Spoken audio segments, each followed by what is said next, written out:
this is week 2 of the magic of Future of Now career conversations, right? And coming to this, why did we create this in the first place? Today's conversation is all about networking and community building, and why networking is bust, why it no longer will work or serve us, and why and how community building is a place to anchor in for the success and even beyond our own personal success, the kind of impact that we want to create in the world. And so we're going to dive into the power of that. This is week 2, as I mentioned, of a 4-part series that was born out of the fact that we are now residing in what feels like crazy town. And what I mean by that is, okay, March happened. For those of you who are in the US, I know we've got folks from around the world here, but March happened. That's when pandemic hit really heavily here. The economy closed down, and we've been dealing with those repercussions ever since. There's been openings, there's been closings, and we're going to start seeing some of those reverberations. And we're about to get even crazier, believe it or not. And what I mean by that is, so at the beginning of the pandemic, many student loan payments and mortgages and rent payments and all kinds of bills were abated. We received unemployment benefits and the PPP loans came out, but many of those resources are drying up. And so what we have felt as disruption up until now is just scratching the surface of what we're about to walk into. And I don't share that with you today to terrify you, because I know that change and disruption can sound like, you know, the world's coming crashing down and what are we going to do? But it's like this. I gave a speech the other day, and now let's pretend that we're all runners and we're going running. You know, if I invited you this Saturday to a 5K fun run and you said, hey, let's all go, it's going to be fantastic. You picture a 5K fun run, there's likely balloons and kids and, you know, all kinds of great stuff. And then we both show up there at the starting line, and instead of a 5K fun run, I said, no, I was just kidding. We're actually going to do a 100-mile ultra marathon. Are you ready? The cognitive dissonance and the lack of preparation and sort of the, if I knew we were going to run a 100-mile ultra, why didn't I share that with you? That's the objective of these conversations, is there's going to be a marathon. This is going to be a long haul. And so we wanted to bring the ideas, the tools, and action steps that you can take in the face of this disruption as it's here and unfolding, no matter how great it ends up being. So with that, last week we covered the distinction of mosaic versus ladder career, and moving away from that one track, one lane, one area of focus over into a mosaic. First and foremost, you know, outside of the context of the disruption that we're living in, because the mosaic view helps us anchor in, and is a career designed in the things that we value the most in the world. And that alignment with values and being able to work on things and in things in the world that are aligned with the things that we value most, this actually brings us a lot more fulfillment in our careers. And why is this good? Well, because more than 80% of people globally are disengaged or highly disengaged at work. And since most of us spend more than half of our waking hours in our working space, then if you aren't wholly fulfilled in your working space, then any notion that you're wholly fulfilled in your entire life is, I gotta tell you, it's an illusion, right? So that's the ladder versus mosaic, but especially now as we're moving into and through so much disruption, the idea of one track, one lane, but what happens when the industry that I'm in shuts down? What happens when the industry that I'm in shuts down now indefinitely, or for the next 12, 18, 24 months? Am I going to sit on my couch and wait for it to open? Or can I be aware of the fact that actually everything that I know how to do, if I can name it, define it, and bring some language to it, I can now begin to apply that in other areas of the market where there will be opportunities available. And so this allows us and returns to us some of our own power and agency in the face of all of this disruption that's here and all of the more that is coming. So that's what we covered last week. There's also a full recording on ladder versus mosaic. You can find it on my YouTube channel. And this week is networking versus community building. And as I said in some of the posts, networking is bust. And community building is boom, right? And why is networking the thing that doesn't work? And just by either a raise of hands or a hey in the chat here, let me know. How many of you have, oh, first of all, even when I say networking, get a little bit of like that creepiness vibe, or that, oh God, I have to go, like, you know, send my business card to somebody, or uncomfortably shake somebody's hand at a weird event. Yeah, I've got 100 here in the comments group. I mean, yeah, okay. Networking is slimy, it's icky. Most of us feel uncomfortable with it. Even those of us who have built our careers through connection, thanks Matt, yeah, slimy is a great word, who have built our careers through that connection, there's something about that transaction, and that's the key in the word right there, is transaction, that doesn't feel good. Well, because it feels disingenuous a lot of the time, first. And second, why does it feel disingenuous, or why does it feel uncomfortable? Because the underlying driver of networking, at least as most of us have been taught it, is what can I get from you? What can I take from you? Somebody has something that I need, and so I need to say just the right thing, or appear smart enough, or connected enough, or something that they will want to talk to me so I can get the thing that I'm looking for. And that feels weird, it feels awkward, it's uncomfortable. And so why do we shift over into community building? Because community building becomes all about discovery. Not about what can I get from you, but what's happening in your world, what are the challenges you're facing, and what might I be able to do to help you solve those challenges.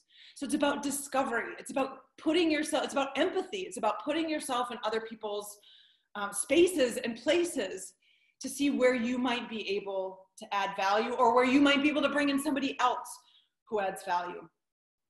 And before I dive into some of the hows of this and those distinctions, I want to put this also within the broader context of creating that mosaic career that we talked about last week. And, you know, in creating the mosaic career, there's a three-part, I call it a map. There's just, but you know, if you're left-brained, then we can call it a framework. We can look at it in buckets and squares if you want to, but I like to visualize the map. So it's committing to make a change for yourself. So let's say you're in a career transition right now, or you're looking for a career transition. You commit to making a change for yourself. That's the first step. And that commitment to making a change could be because you got let go from your job, you were fired, you were laid off, you were furloughed, something to that effect, or you listen to that quiet voice in your ear that says, is this all there is? Could there be something else out there for me? So it's that decision of commitment to actually making a switch for yourself. The second piece is creating the change. And the third piece is contributing. So once you've created a more fulfilling change for yourself, it's helping other people walk down that path. But in this middle component, this middle section of create, so commit, create, contribute, in this middle section of create, it's divided up into four big steps. And again, we touched on this just a smidge last week, but it's worth bringing into the context because you'll see each week is building on the prior. Inside of creating a new opportunity for ourselves, a more fulfilling opportunity for ourselves, one that's paying us money if we've been furloughed and we're in the unemployment space right now. There's a component which is self-knowledge and understanding. You know, not just what am I capable of doing, but what do I enjoy doing, and where can I bring my gifts to bear? The second piece is community building, which is where this is. Again, not networking, but community building, because you know, if you think about myths and stories and how they're created and generated, no hero or heroine gets to the end and the victory on their own, ever. It's always with the help of somebody along the path, or some wise person. You know, think about Yoda in Star Wars, or you know, in the Wizard of Oz, Dorothy had it all in her all the way along, but it took the Scarecrow and the Tin Man and the Cowardly Lion to help her get there. And so it's that same kind of thinking and idea, especially when we want to create something big. The third piece of the creating is the dark underbelly of career creation and transformation, which nobody really likes to talk about, but which is the things that we're afraid of, the assumptions that we have about what is or isn't possible. And we're going to talk about some of those assumptions as relates to community building here too. And the shoulds and shouldn'ts. I shouldn't switch jobs. I shouldn't go into that industry. I shouldn't waste my education. I should stay here another 5 years because maybe one day it'll get better. Ah, how many of you have lived a career or working experience like that? Oh, if everything that I was sharing with you weren't from personal experience along the way. So that's it, facing that dark underbelly. And then finally, of course, there's the tactical components, so your resume and your LinkedIn profile. But frankly, those things are the least important. And the most important are the other three. It's the self-knowledge and understanding, it's your community, and it's facing your fears and assumptions. So your community, how do you build a community? Well, what if you don't know the right people? Or what if you come from a background where, your parents didn't work in a corporate world or don't understand the job market, or you're asking, 87-year-old Uncle Lou about what you should do for your career. And those feel like they're the only people who you know. Well, I got news for you.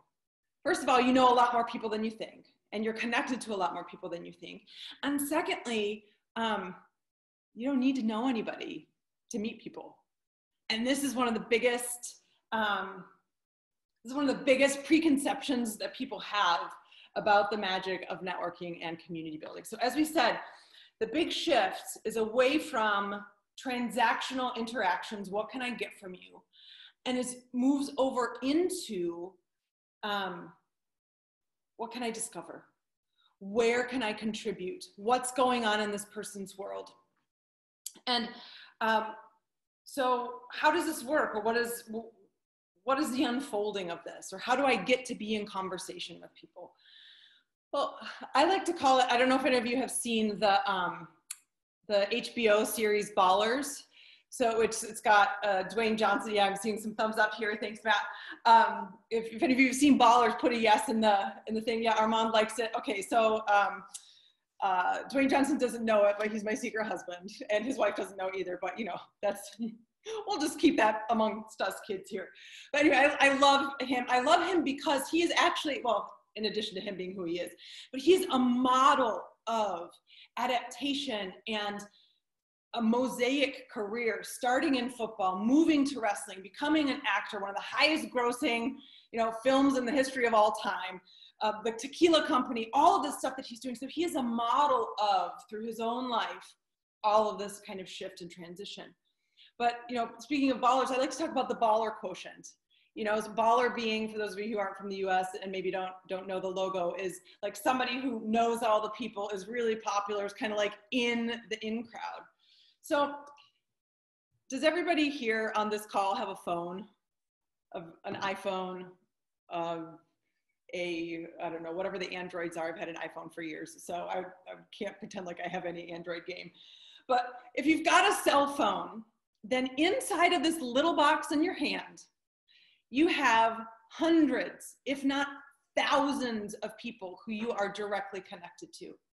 Thanks to your contacts, thanks to Facebook, LinkedIn, Twitter, Instagram, TikTok, Snapchat, wherever you might be connected here, there are thousands of people who you are likely already connected to. So this notion that you don't know people, not true. You're sitting on thousands of them in your pocket. You're carrying around with thousands of them in your pocket right now. And then you might say to me, oh, but I don't actually know that person, or that's my Uncle Joe or my Aunt Susie, they don't know that much about job. Well, have you actually ever had a conversation with them about what they're doing professionally, what's going on in their world, who they might be connected to, what's happening? After 7 years of doing this, my very strong bet, meaning the mortgage and anything else that I've got sitting over here, is that you probably haven't had those conversations, and certainly not to the degree of the quantity of people who are sitting there in your contacts. So you actually already know a whole lot of people. And then secondly, you might say to yourself, well, but I'm introverted, or I want to talk to that person at that company, but I don't know them. Well, this is where it comes to, you don't have to know anybody in order to meet anybody. And a practice that I have, so I read the New York Times and the Wall Street Journal all week, but the New York Times is the only one that comes on Sunday. So I have this practice of reading the New York Times on Sunday, and every article that I read or any story that I see that's interesting, if I think the author is interesting, somebody who is quoted as interesting, the subject matter, the book, anything that's there, I circle it. I still get the physical paper because I like the feel of it. I circle their names, and then I go back and I Google their names, and I reach out to them by email. I find a contact of some kind. Usually you can find people's email addresses. You can find Google connections, LinkedIn, you can find folks. And I say, hey, I really like this article. I found this thing fascinating. Here's something that you might like, with no other purpose than to just connect and say hi. And I can tell you that my response rate is somewhere between 60 and 70%, which is awesome. And a great example of how, and I don't know these people, and I didn't know these people before, and a great example of how this works, a great guy, a professor out at Stanford, who's an engineer, he's one of the co-founders of the design school. His name is Bernard Roth, and he wrote a fabulous book called The Achievement Habit. And so the New York Times did a write-up on it. I was like, oh my God, this guy is preaching the thing that I have always been doing or wanted to do my whole life. He's speaking the gospel. He's speaking the truth of what's going on in the world. So I sent him a note. I said, this is great. This is so aligned. Here's a link to a class that I created that talks about some of the things. And so we just started an email correspondence. Okay, cool. No big deal. I sort of forget about it for a while. I happened to be traveling out in Palo Alto. This was in the days when we're traveling. I happened to be out in Palo Alto. My afternoon opened up unexpectedly. And so I thought, oh, I'm here. Stanford's here. Maybe Bernie Roth is here. So I shot him an email and I said, hey, Bernie, I'm over here at the coffee shop. Are you in town? He said, yeah, swing by the D School. Let's have a chat. So we sit down, we have an hour-long conversation about the future of work, about his view on innovation, about what's happening in the world, all because I just sent the guy an email from an article that I read. So all of that to emphasize you don't need to know anybody in order to do this. And then I'll get to a third assumption here, and I'm gonna open this up for Q&A. As you know, the format is more or less 15 or 20 minutes of me sharing and then Q&A. What if I'm an introvert? I'm too scared, I'm shy, I don't know how to reach out to other people, I get nervous. Well, for those of you who already know me, there's some of you are here on the call, and maybe some of you who are new to me, my actual preferred state is an introverted state. I like to sit back, I like to observe. Big crowds exhaust me, all of these things that you read in papers about, what it means to be an introverted person. But here's a scoop. Here's what I learned early on in my career as a recruiter. That turns out that asking questions is a really great way to be an introvert inside of conversation. And if you can ask really good questions, then you get the other person talking a lot and you don't actually have to expend any energy. So, so there's a way to anchor in the things that are already a part of your strengths, meaning your introversion or, a way of listening, and your curiosity about that can actually get you into these kinds of powerful conversations. And all of this to say, so why did we even go through networking versus community building? And then I'll open it up for questions. Because before the pandemic, the fastest way to get a job was not by applying for one online. It was by being in conversation with other human beings. And I can tell you that has only increased in importance since the pandemic, now that the job market is a lot tighter. And this is going to be even more important as we're thinking about translating our skills from one industry to another, where it might not be wholly apparent that we're qualified for that second or third or fourth industry. And so learning how to be in conversation with other people and to build this community, it's going to be a faster ticket to creating the kinds of opportunities that you want to have. So that's what I've got on my, 20 minutes on the nose. I'm getting good at this. So now I want to open it up for questions, and you can either unmute yourselves or turn your screens on or type them here in the chat. Who's got a question about networking, about why not networking and why yes, community building? I'm curious what questions come to mind here. Yeah, Jeff's hand. Hi, Jeff. How are you? I'm great. I'm so glad to see your face. You too. Thanks for doing this. I had a question around building a community in terms of like a product or a company. Yeah. Like any advice there? Like what would you do? Because in building a community with like one-on-one with people, I found a lot of value in LinkedIn, and as we've connected That's how through we there, met. right? And almost the same coffee story too, but um, so in terms of that for a product or a company, what would you say is a good way to build that community up? Yeah, and Jeff, just so I'm clear, when you say for a product or a company, meaning like a group of raving fans about that particular product or company, or a sort of advocates for your company, or Yeah.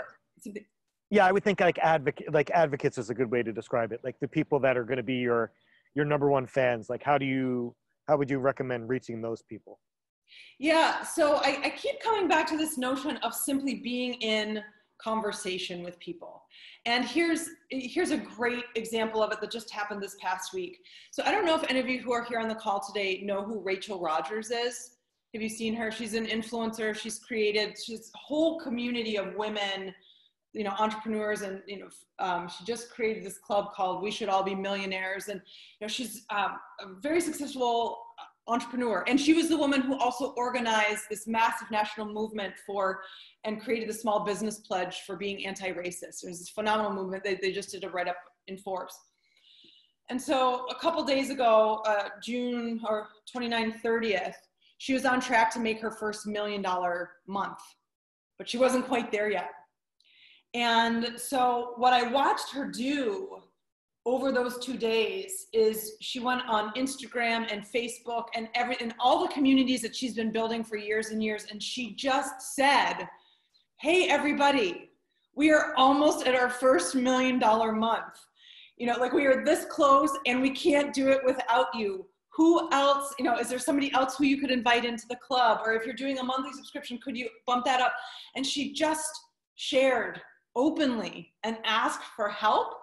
And enough people believing in what she was doing, not only did that get her, and I'm watching the repercussions because I'm in a couple of her Facebook groups, not only was she able to get over that hump and get that first $1 million month, but what she has inspired in other people by exemplifying both the vulnerability to show up and say, hey, we're almost there, we've been working on it, but not quite, and to share the win with people is inspiring others' actions into creating their own thing, which then of course strengthens the community of fans that she already had there in the first place. It's been fascinating to watch.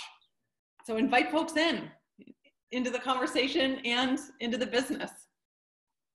Cool, thank you. Thanks, Jeff. Oh, Jay's got a question here. What's a good way to convert networking events, into community building events? Thinking about a chamber of commerce, for example.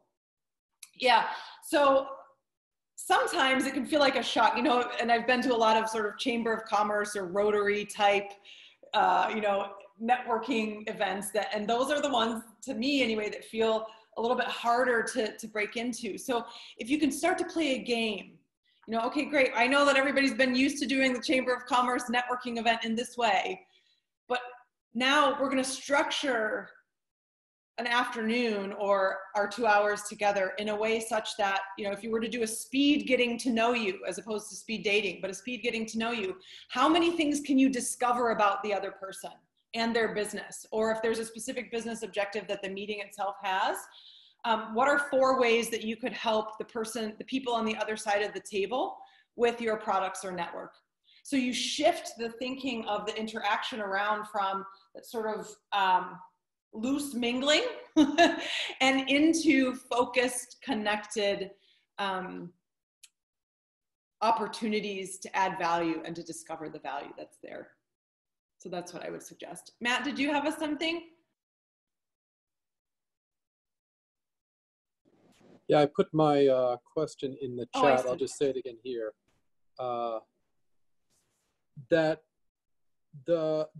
wonder what communities you recommend, places where you talked about, places and spaces, like what conversations are a match for practicing some of that discovery and empathy, getting tuned into what a community needs I wonder if I could put you on the spot and talk about, where your heart's at. Yeah, thanks for that question. Where are the places and spaces, and especially where are the places and spaces when we're not physically in a place and space anymore? So where do you show up online so you're not like a weird creeper in the background in some community? And here's what I suggest. So you might already, if you already have a business objective or a career objective or something, okay, Google is our best friend. This is one of the miraculous things of the moment that we're living in. All you need to do is go to Google or go to LinkedIn and type in group about, or a specific subject. When I found Rachel Rogers, I was looking for, a 7-figure or 2-comma club kind of thing. So I was just looking for who was acting in that space. And just go down the rabbit hole of discovery to see who's there and who's out there. A second way of doing it is, we are also already connected. And this, I'm going to go back to emphasizing that actual connection with other human beings, because our tendency can be to hide behind the technology. And especially for millennials, Gen Z, and younger, the sort of the social norms around, like, I would never call somebody, and I certainly would never call somebody as a cold call.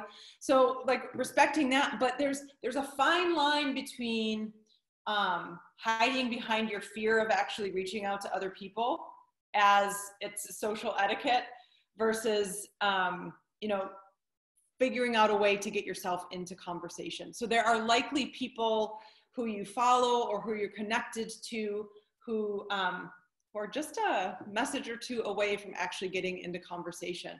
And this is, we're still, as we are at home in some states in quarantine or not, depending on where you are, this is also a time when people are still more willing to connect because they're distant from the communities that they're usually involved in. So you might have an in or a conversation that wasn't there before.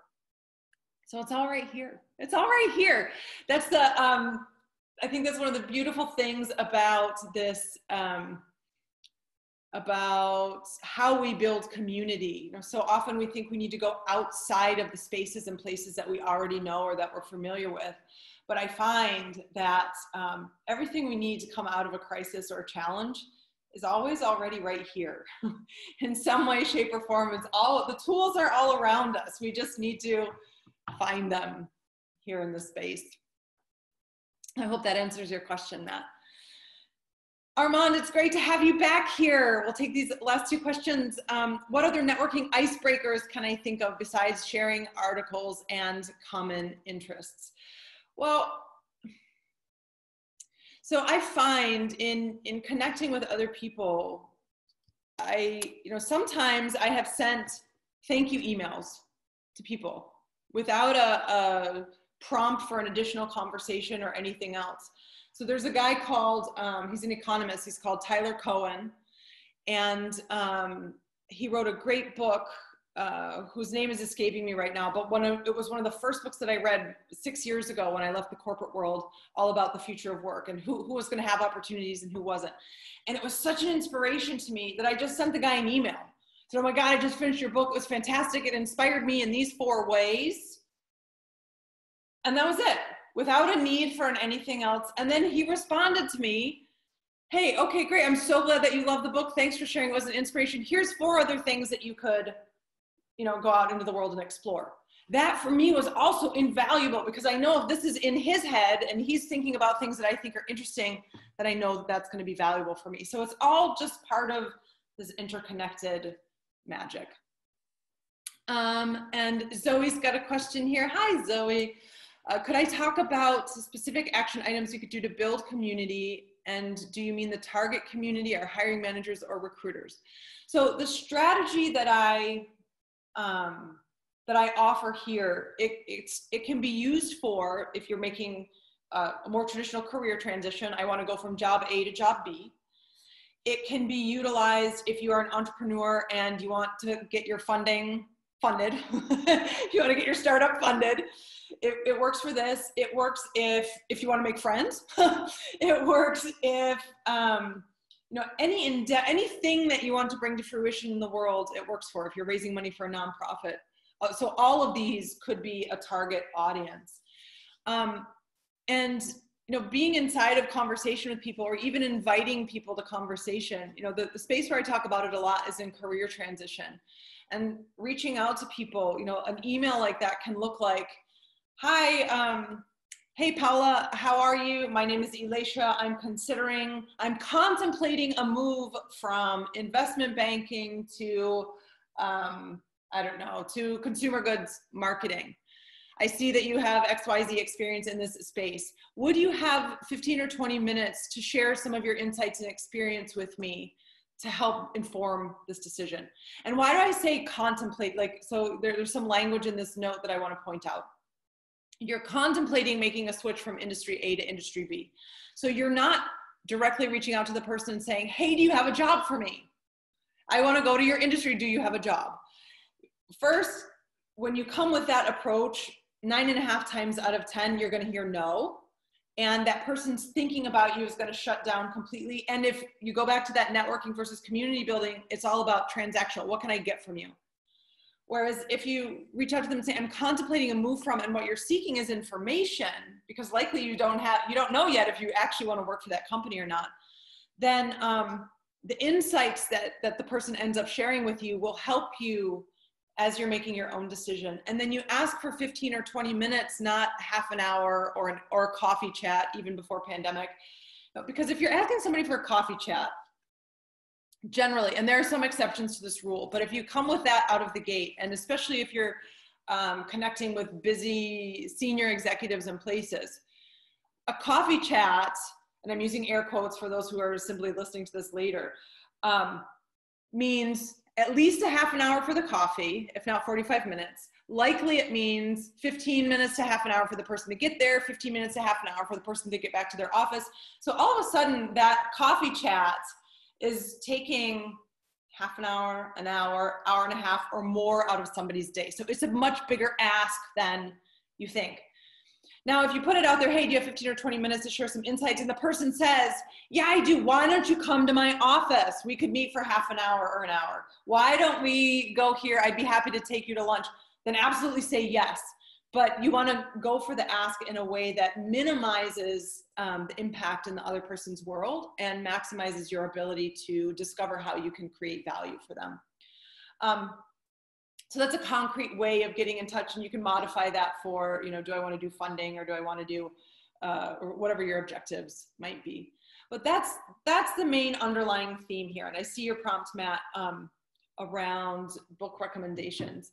So, and if anybody has any additional questions here, why don't we put them in the chat so I make sure I get to everybody before we wrap up. So this is the idea is, you know, through community building, essentially by being in conversation with people, what you're doing is you're discovering a lot. You know, in a conversation with Jeff, you know, I might learn where he is in his product development process and in his process in conversations with venture capitalists, and, you know, how he's bringing his product to market.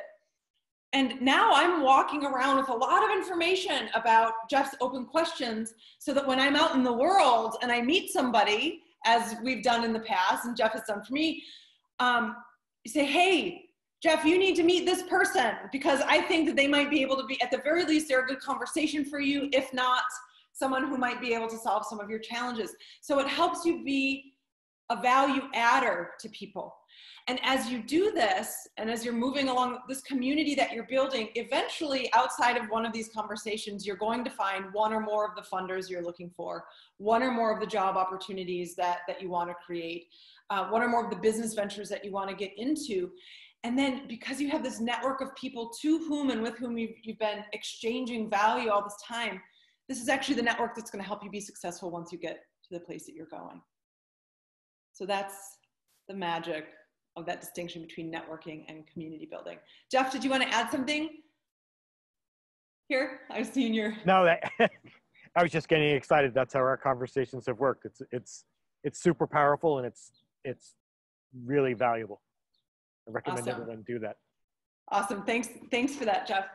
Well, so Matt's asking about about book recommendations. So one that comes to mind specifically around the conversation of community building is the Seth Godin book, Tribes, you know, which really gets into sort of why do people get together? Why do we come together? What's the incentive for somebody to get into conversation or into relation with you? And that's one that really sticks out for me. And then secondly, you know, and because this is a career, this is the initial input of this conversation is also around career. That seminal book, What Color Is Your Parachute? There's a whole section in it that is that dives into not only how you want to create the kind of career that you want to create, sort of like your mission-filled life, but also ways of connecting with other people. So those are two things that I would suggest and offer in this space. One is the more general, like why do people even connect in the first place? And the other one more specifically around career and jobs. Well, all right, ladies and gentlemen, if there are no further questions or comments today, I want to thank all of you for showing up here for the magic. Please feel free to share with as many people as you can, you know, because there are tens of millions of folks who are hungry for this information right now. So please feel free to share. And then next week, same time, same station, we're going to talk about the distinction in storytelling between what you did, what you used to do, and who you are becoming. Because this is going to be a key. Once you get into these conversations with your community builders, this is how you can educate others in your world on how they can help and support you. So that's next week. So I look forward to having you join us. Thank you all for being here today. It was wonderful seeing your faces and your names. Wonderful to see the repeat folks. And have an enjoyable, for those of you who are here in the US, have an enjoyable 4th of July. For those of you who are in Canada, I hope you had a great Canada Day yesterday. And I'll see your smiling faces in a week from now. Have a great day.